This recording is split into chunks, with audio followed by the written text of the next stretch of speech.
Saudara, peristiwa ledakan di sekolah yang dilakukan anak berhadapan dengan hukum bisa menjadi alarm untuk semakin memperkuat bagaimana proteksi anak dari konten negatif di media sosial.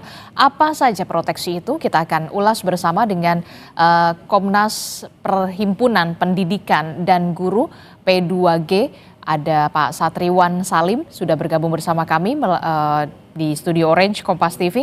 Selamat pagi Pak Satriwan. Selamat pagi Pak Adisti. Ya, kemudian melalui sambungan daring sudah ada Ketua KPAI Bu Margaret Aliatul Maimunah dan juga Wakil Ketua Komisi 10 DPR dari fraksi PKB Pak Lalu Hadrian Irvani. Selamat pagi Bu Margaret, selamat pagi Pak Lalu.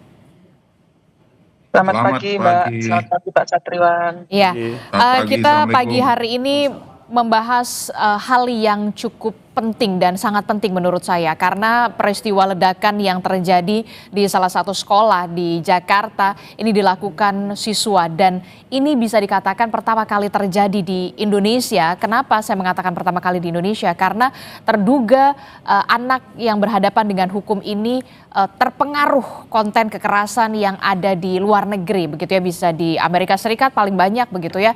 Nah, saya ingin ke Pak Satriwan dulu. Pak Satriwan, bagaimana Anda bisa mencermati ini? Ada anak siswa kelas 12 kalau tidak salah, begitu, salah satu sekolah, dan anak ini cukup pintar bisa dikatakan begitu, terpengaruh paparan konten kekerasan dari media sosial begitu ya. Apa yang Anda cermati dari sini? Ya, ini tentu menjadi alarm ya bagi sistem pendidikan kita, khususnya bagaimana sekolah, orang tua, guru, negara, masyarakat untuk mengatur ya, mengelola akses internet, ya kan. Kemudian juga bagaimana penggunaan ponsel gitu. Kita tahu data menunjukkan 1 dari 3 pengguna ponsel di Indonesia adalah usia anak gitu ya. Yang mirisnya 74% itu anak menggunakan media sosial, menggunakan HP 74% itu tidak ada kontrol pengawasan aturan dari orang tua. 75% tidak ada kontrol dan pengawasan. Betul, tidak ada pengawasan gitu. Nah, yang ketiga, kalau kita berbicara tentang data, memang dari jurnal terakhir misalnya dari Sapient Labs Amerika Serikat yang meneliti 100.000 anak muda ya di 47 negara, hasilnya menunjukkan bahwa makin cepat makin dini usia anak itu menggunakan HP, menggunakan gawai, itu makin buruk kondisi kesehatan mental mereka pada saat dewasa muda. Jadi makin cepat anak-anak itu menggunakan media sosial, menggunakan HP, ya kan, gawai, itu makin cepat juga berdampak negatif terhadap buruknya kondisi kesehatan mental mereka. Nah, itu 100.000 sampel kan yang diteliti gitu. Ini menandakan bahwa ini sudah menjadi alarm. Kita harus betul-betul restriktif, saya rasa. Harus ekstrim. Negara-negara di Eropa, negara Amerika bahkan sudah melarang menggunakan HP di sekolah.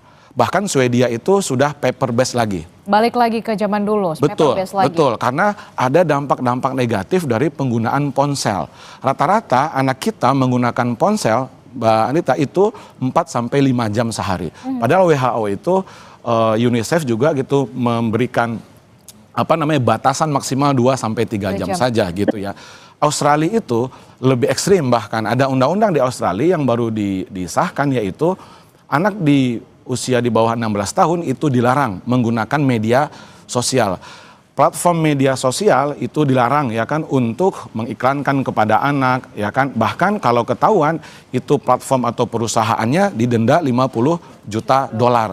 Nah, di kita regulasi tentang pengelolaan bahkan pembatasan terhadap gawai, terhadap media sosial itu belum setegas dan sejelas dari negara-negara Eropa atau Amerika dan Australia tadi gitu. Di sekolah sekarang anak bebas menggunakan gawai, bahkan kita lagi ngomong, lagi menjelaskan gitu ya, kalau gurunya tidak membuat aturan yang jelas, itu murid biasa aja sambil TikTokan gitu kan, sambil bermedia sosial. Bahkan kemarin ujian TKA anak-anak sambil live TikTok gitu, itu kan jelas melanggar aturan gitu. Nah, kita sangat permisif sekarang terhadap gawai di sekolah itu. Tapi kan kalau kita lihat ya, kalau Anda tadi mengatakan di luar begitu, di Eropa, kemudian di Australia, bahkan balik lagi ke paper based. Tapi kemudian apa yang terjadi di Indonesia, justru di Indonesia pembelajaran kita sekarang sudah mulai digitalisasi semuanya. Anak-anak, tugas anak sekolah semuanya by handphone. Harus punya tablet, harus punya laptop begitu. Apa yang perlu dirubah ataukah memang sedemikian sedemikian harus dirubahkah secepat ini begitu ya, untuk jangan sampai peristiwa ini terjadi lagi, sampai menurut Anda perlu ada pelarangan anak menggunakan media sosial, anak di bawah umur, di bawah 16 tahun? Iya, saya pikir itu kalau mau meniru Australia betul ya, melarang di bawah 16 tahun. Tetapi setidaknya harus ada regulasi yang tegas dari pemerintah pusat gitu ya, berlaku nasional gitu. Yang satu, membatasi anak menggunakan gawai di sekolah. Padahal sumber pembelajaran, sumber belajar itu tidak hanya digital. Sumber belajar itu sangat variatif sekali. Bisa yang sifatnya sosial, bisa yang sifatnya lingkungan sekolah, lingkungan sekitar masyarakat gitu. Justru anak-anak kita interaksi sosialnya sekarang berkurang. Kemudian etika sosialnya, pubbing, kita tahu kan ya, orang ngomong tapi matanya ke HP gitu kan. Nah, etika gitu. Jadi saya pikir pendidikan justru jangan berkontribusi untuk membentuk anak-anak kita yang tidak berkarakter gara-gara bermedia sosial yang tidak terbatas dan menggunakan HP yang tidak terbatas. Oke, saya kepala lalu mungkinkah kemudian DPR juga mendorong adanya pengawasan ataupun perubahan regulasi terkait dengan juga pendidikan kita begitu di Indonesia, yang saat ini kita tahu sistem pendidikan kita semuanya digital begitu. Anak-anak tugasnya dari handphone, dari tablet, bahkan dari laptop begitu ya. Dengan adanya kasus ini, balik lagi kita bisa mencontoh negara luar begitu. Tadi Anda sebutkan negara Eropa begitu Pak Satriwan, bahkan Australia melarang anak di bawah umur, anak di bawah 16 tahun untuk menggunakan media sosial, memiliki akun media sosial. Bagaimana kemudian DPR bisa melakukan fungsi pengawasan termasuk juga adanya perubahan regulasi ini? Baik. Jadi pertama, kami di Komisi 10 DPR RI menyampaikan bahwa hal ini merupakan kejadian yang seharusnya tidak terjadi. Di tengah gencarnya Kementerian Pendidikan Dasar dan Menengah mengeluarkan program-program, regulasi-regulasi untuk mencegah kekerasan ataupun tindak-tindak pidana yang ada di sekolah-sekolah. Yang kedua, kami ingin sampaikan bahwa pemerintah harus segera mengeluarkan regulasi terkait dengan pembatasan-pembatasan khusus bagi konten-konten media sosial yang negatif. Nah, bagaimana kita mengetahui bahwa konten sosial di media sosial yang negatif, ya tentu harus ada komunikasi lintas kementerian. Tidak bisa hanya Kementerian Pendidikan Dasar Menengah saja, karena memang regulasi itu ada di Komdigi. Kemudian peran dari DPR dalam mengawasi program-program maupun aturan-aturan yang hari ini sudah berlaku, itu menjadi keharusan kami. Dan kami tentu dengan kejadian seperti ini harus lebih aktif lagi. Data-data yang ada dari KPAI juga harus menjadi rujukan bagi kementerian baik pendidikan dasar menengah maupun Komdigi. Nah, di beberapa negara seperti yang dicontohkan oleh Mas Satriwan tadi, bahwa itu juga bisa dijadikan sebagai studi banding, sebagai komparasi dalam membuat regulasi. Kondisi kita hari ini sungguh sangat darurat karena tidak selayaknya pendidikan kita dibumbui dengan kekerasan-kekerasan, apalagi tindak pidana. Sampai dengan membuat bom ini kan sungguh luar biasa ini. Nah, ini yang baru ketahuan. Belum lagi yang kira-kira nanti ke depan, yang hari ini memiliki niatan yang sama dengan terduga pelaku ini. Nah, oleh sebab itu, kondisi ini darurat. Semua pemangku kepentingan harus sama-sama kita duduk bareng. Kita buat regulasi, apakah itu judulnya pengelompokan usia, apakah itu judulnya pembatasan durasi bermain media sosial, atau apapun judulnya, ini harus dibicarakan bareng-bareng. Kementerian Pendidikan Dasar Menengah, KPAI, Komdigi, dan kami di DPR siap untuk duduk bersama untuk melakukan atau mempersiapkan regulasi agar kejadian ini tidak terus terjadi. Oke, Ini kapan kan terus terjadi nih. kapan rapat itu kira-kira akan terlaksana begitu ya, Kemendikbudristek, kemudian juga ada Komdigi, karena kalau kita lihat di harian Kompas saja hari ini yang terbit 12 November 2025, headline-nya pelaku ledakan terinspirasi dari tayangan internet. Kalau kita sudah berbicara soal pembatasan konten negatif di media sosial, kita sudah lama sekali membahas soal ini, tapi kemudian sepertinya dalam prakteknya ini belum maksimal begitu ya. Sebenarnya apa yang jadi penghambat dari soal regulasi di sana begitu sampai kita kecolongan dalam tanda kutip ya, pelaku ledakan ini, anak berhadapan dengan hukum ini terinspirasi dari tayangan internet loh, Pak Lalu. Iya, kami di Komisi 10, insya Allah tanggal 17 akan mengundang Kementerian Pendidikan Dasar dan Menengah untuk membahas banyak hal, termasuk salah satunya adalah ledakan di SMAN 72 ini. Nah, kemudian regulasi-regulasi yang saya maksud tadi, ini sebenarnya sudah banyak ini Mbak. Regulasi tentang tindak kekerasan antisipasi tindak kekerasan di sekolah juga sudah ada permennya. Kemudian di perguruan tinggi juga sudah ada permennya. Tetapi kenapa hal ini masih terus terjadi? Berarti ada yang salah. Oleh sebab itu kita akan evaluasi, kita sama-sama akan komunikasi dan tentunya nanti akan menghasilkan suatu regulasi yang betul-betul digunakan dalam rangka pencegahan itu. Yang kedua, peran orang tua juga menjadi sangat penting. Karena kuncinya adalah di orang tua dan komunikasi dengan pihak sekolah, guru, kepala sekolah tentunya harus dilibatkan betul. Nah, yang saya sampaikan tadi seperti Permendikbud nomor 46 tahun 2023, Permendikbudristek 55 tahun 2024 sebenarnya sudah jelas di situ tercantum proses-proses preventif dan sebagainya. Tetapi lagi-lagi saya sampaikan kenapa kita sampai kecolongan, berarti ada yang salah. Nah, apa yang salah? Ya kita harus bertemu. Dikdasmen, Komisi 10, Komdigi, KPAI, ayo kita kumpul bareng supaya kita bisa betul-betul mengambil suatu kesimpulan agar nanti regulasi yang dikeluarkan oleh pemerintah bisa dijalankan sehingga untuk mencegah hal-hal yang terjadi ke depan. Oke, kalau Pak Lalu masih mencari, kita akan cari siapa yang harus bertanggung jawab, termasuk juga apa yang harus dievaluasi di sini. Kalau Pak Satriwan melihat apa yang salah dari sini? Ya sebenarnya kalau berbicara bagaimana implementasi, ya banyak yang keliru atau yang salah sebenarnya Pak Lalu ya. Permendikbud nomor 46 2023 itu tentang TPPK itu memang hanya menjadi macan kertas gitu. Nah, kenapa Anda mengatakan menjadi macan kertas? Kenapa misalnya Pemda itu diwajibkan oleh Permen 46 memiliki TPPK sampai ke level sekolah. Betul, tahun 2023 hampir semua sekolah, bahkan sekarang 93,3% sekolah sudah punya TPPK, tim pencegahan dan penanganan kekerasan di satuan pendidikan. Habis itu ngapain? Nggak tahu mau ngapain. Ya kan Pemda tidak punya tuh TPPK. Ya kan, kalau toh pun punya Pemda kabupaten, ya kan kota, provinsi, kerjanya apa? Kita belum tahu juga gitu kan ya, apa yang mereka lakukan, sosialisasi, pelatihan. Tim TPPK itu juga diwajibkan untuk melakukan pencegahan dan penanganan kalau sudah terjadi. Kita mau tanya, apakah Kemdikbudristek memiliki data berapa sekolah yang terjadi perundungan di Indonesia? Saya rasa tidak punya. Kemudian apa strategi TPPK untuk mencegah dan menanggulangi kekerasan di sekolah? Apakah kementerian punya? Saya rasa tidak punya. Mungkin juga KPAI tidak punya. Kalau TPPK-nya berjalan, itu pasti ada datanya, ada yang dia lakukan apa gitu kan. Jadi peraturan memang kita sudah over, sangat banyak sekali. Komdigi kemarin juga membuat misalnya PP nomor 17 tahun 2025 tentang sistem tata kelola penyelenggaraan elektronik untuk perlindungan anak. Tapi ya tadi kita implementasi di sekolah kita nggak tahu TPPK harus seperti apa, kekerasan tetap terjadi dan itu fenomena gunung es. Saya yakin banyak yang sebenarnya akan potensi yang lebih gitu kan ya. Dan itu nauzubillah ya gitu kalau kita tidak luar biasa juga menanggulanginya karena kejadiannya sudah luar biasa.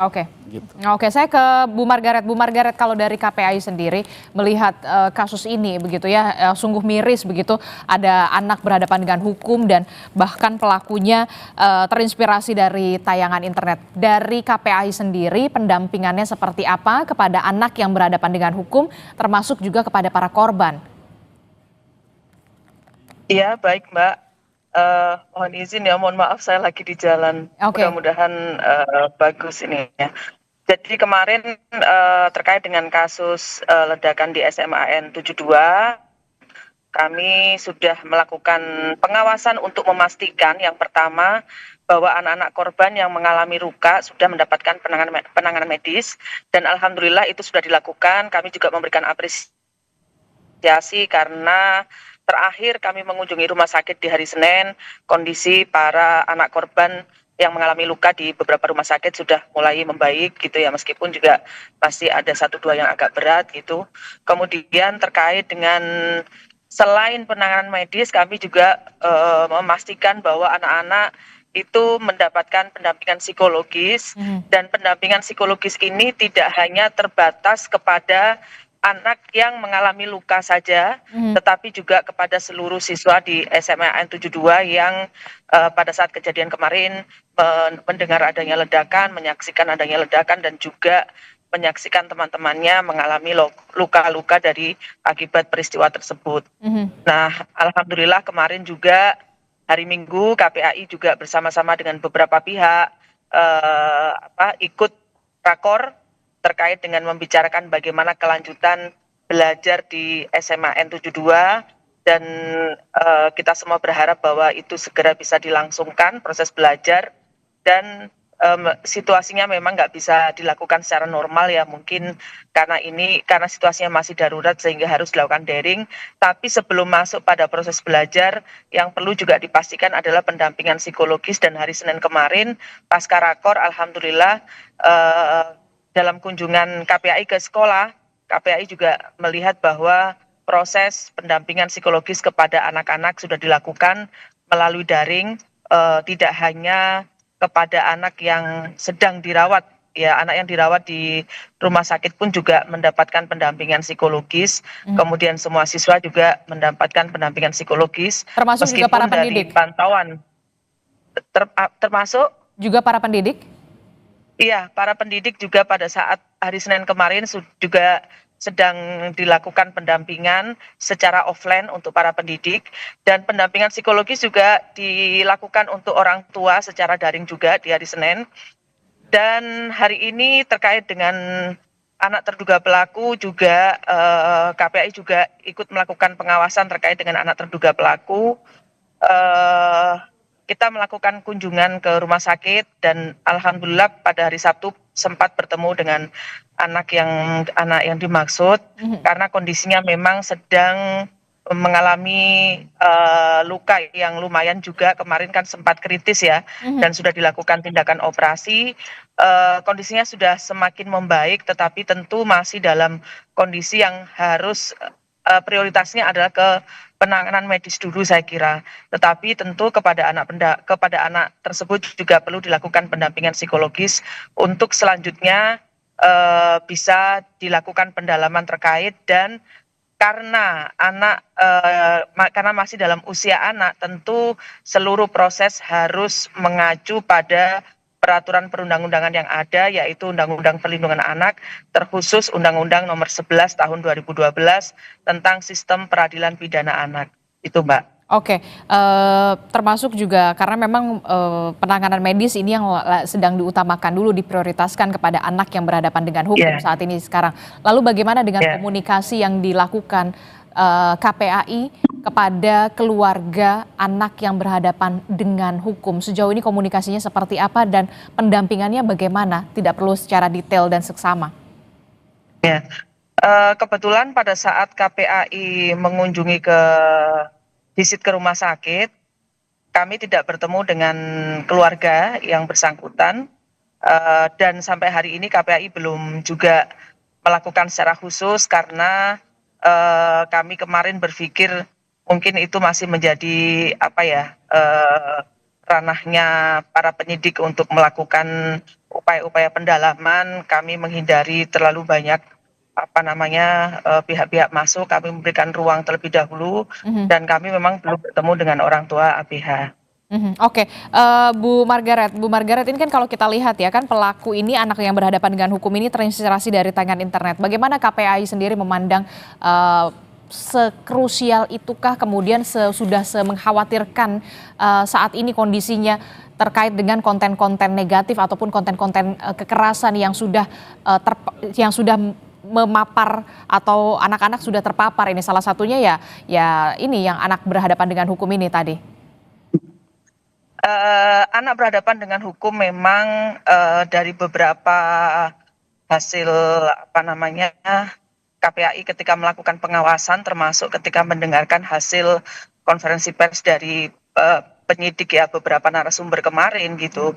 Anak berhadapan dengan hukum ini memang menyukai konten-konten yang berbau kekerasan gitu. Dan kemudian yang bersangkutan itu juga kemudian mengakses beberapa konten yang berisi peristiwa-peristiwa yang bermuatan kekerasan dari beberapa peristiwa di luar negeri, yang itu kemudian menjadi inspirasinya dia kemudian melakukan kejadian dan aksi seperti pada hari Jumat kemarin. Nah, memang kalau kita bicara konten negatif, saya kira memang konten negatif ini sangat berbahaya sekali ya, ketika anak mengakses konten tanpa ada pendampingan dari orang tua atau orang dewasa yang ada di sekitarnya untuk menjadi support, mengarahkan kepada dia apakah ini tontonan ya atau konten yang boleh ditiru atau konten yang tidak boleh ditiru, kira-kira begitu. Jadi dari sisi keberadaan kontennya yang bermuatan negatif ini sudah berbahaya.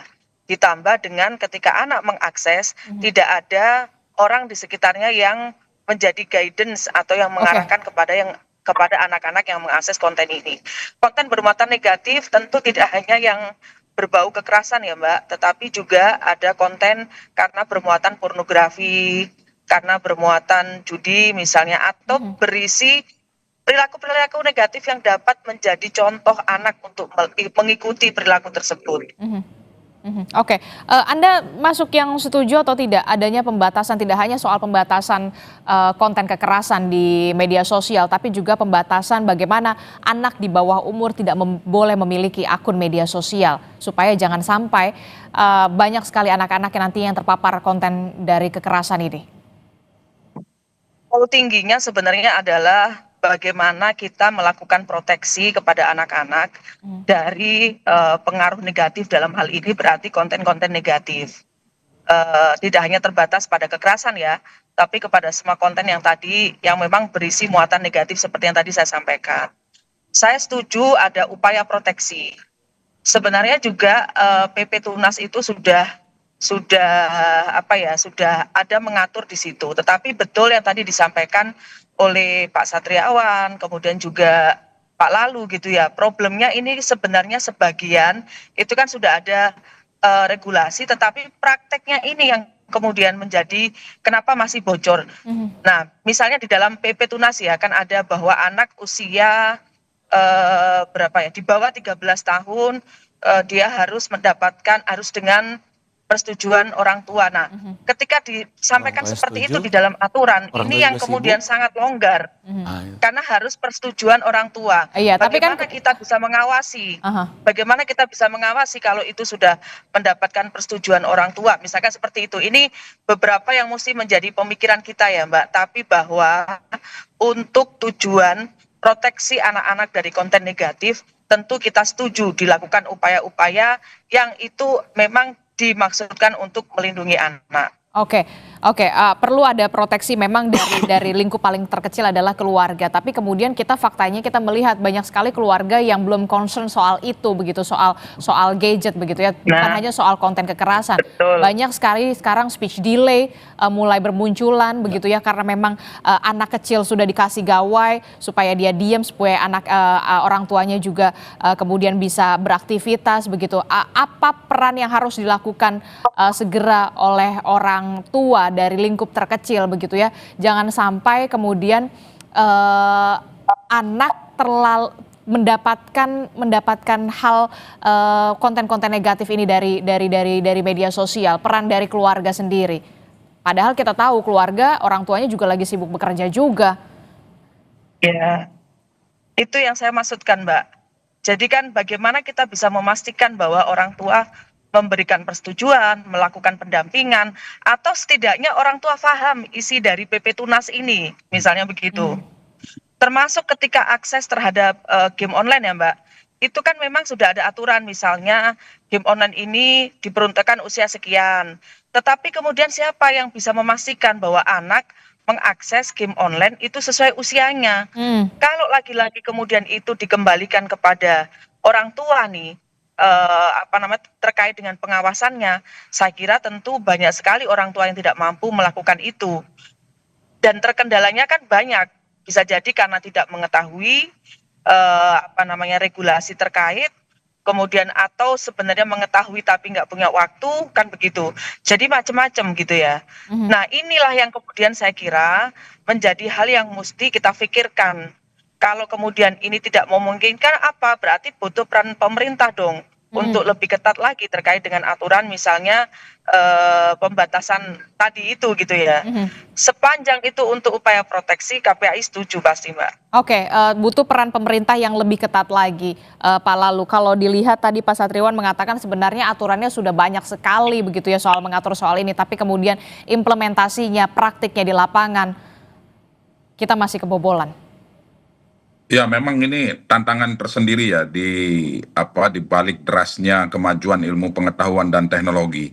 Nah, oleh sebab itu kerjasama semua pihak, baik lintas kementerian, orang tua dengan sekolah dalam rangka proteksi seperti yang disampaikan oleh Mbak Margaret tadi, saya sangat setuju bahwa hari ini kita dihadapkan dengan kemajuan teknologi yang begitu pesat. Konten-konten di media sosial juga tidak hanya yang negatif, banyak juga konten-konten di media sosial yang edukatif.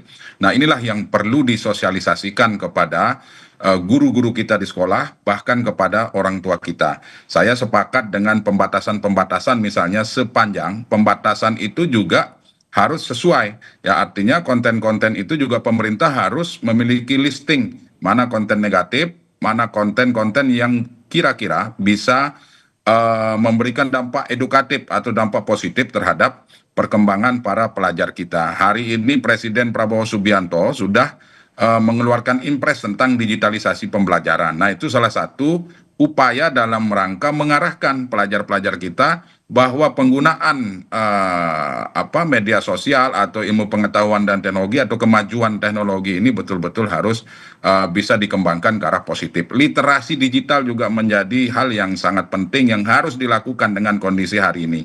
Sosialisasi masif tentang peraturan-peraturan yang sudah keluar, kalau misalnya peraturan sebelumnya dianggap masih lemah, ya kami mendorong Kementerian Pendidikan Dasar dan Menengah dari kejadian-kejadian yang sudah ada hari ini yang terus bermunculan ini untuk memperbaiki peraturan-peraturan tersebut agar betul-betul dilaksanakan dan diterapkan di sekolah-sekolah. Nah, oleh sebab itu ini juga tidak bisa, lagi-lagi saya sampaikan, tidak bisa merupakan kerja sendiri dari Baru Maxicon Hot and Spicy. Berani maksi pedesnya, berani maksi rasanya. Maxicon buat yang berani maksi. Atau pengawasan yang lebih ketat, termasuk teman-teman di anggota DPRD Kabupaten Kota maupun provinsi harus sama-sama membantu pemerintah daerah, dalam hal ini Dinas Pendidikan dan seluruh stakeholder dan pemangku kebijakan di bidang pendidikan baik di daerah maupun di pusat.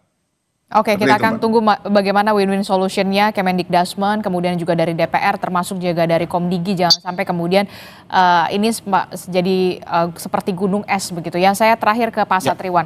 Pak Satriwan, menurut Anda 3 poin krusial yang harus segera dibenahi, jangan sampai ini terjadi lagi. Yang pertama adalah saya tetap concern ya kepada faktor penyebab. Memang faktor penyebab tidak hanya persoalan akses digital atau smartphone atau media sosial.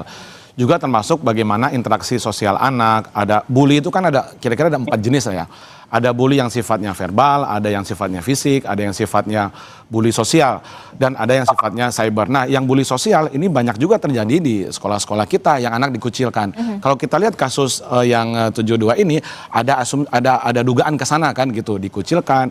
Dia dari keterangan kepolisian dikatakan bahwa anak ini tidak ada tempat bercerita katanya di rumah maupun di sekolah. Artinya di sekolah berarti ada dugaan gitu ya, lingkungan sekolah belum memberikan ruang yang nyaman, yang aman bagi murid-murid kita. Itu yang pertama. Nah, yang kedua, guru-guru saya rasa dan orang tua pasti gitu ya, harus memiliki keterampilan di dalam pencegahan dan penanganan kekerasan.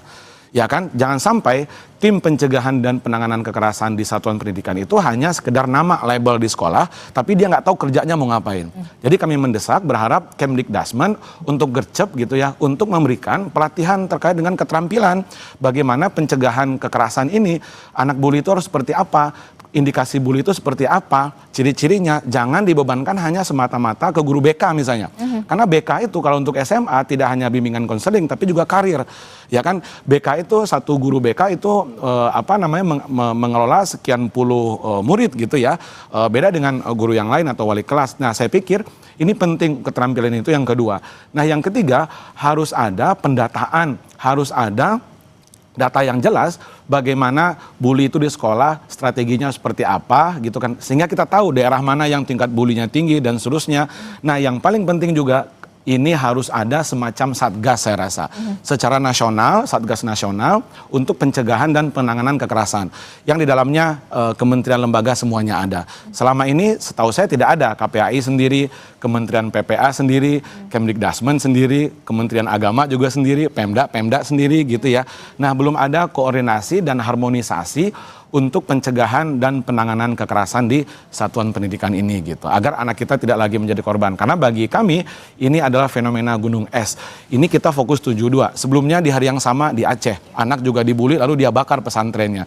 Kemarin di Blora ya gitu kan, 30 berapa anak yang jadi saksi, kemudian ada 4 anak mungkin yang jadi pelaku kemudian dipindahkan. Dan ini sudah banyak yang seperti ini. Kita nggak mungkin seperti pemadam kebakaran nanti ramai lagi kita diskusi lagi gitu tanpa ada tindakan yang nyata yang betul-betul melibatkan semua stakeholder tadi. Harus ada evaluasi yang secara menyeluruh, harus menyentuh kepada titik pokok permasalahan. Betul. Pasti supaya juga solusinya juga komprehensif. Karena saya melihat Pak Prabowo sudah sangat serius ya gitu dengan merespon ini gitu. Makanya dengan adanya misalnya Gus lalu ya sama Bu Margaret kita buat Satgas Nasional yang isinya semua KL plus misalnya organisasi pendidikan dan guru yang fokus untuk melakukan pencegahan dan penanganan, dan kita tahu kerjanya mau ngapain, gitu. Mau ngapain di sekolah itu ya kan, mau seperti apa. Betul sekali. Oke, terima kasih Pak Satriwan telah bergabung bersama kami, kemudian Pak Lalu juga terima kasih. Kita tunggu bagaimana nanti akan ada solusi yang lebih komprehensif. Kemudian juga ada Bu Margaret, terima kasih juga sudah bergabung bersama kami. Sehat selalu. Assalamualaikum, selamat pagi.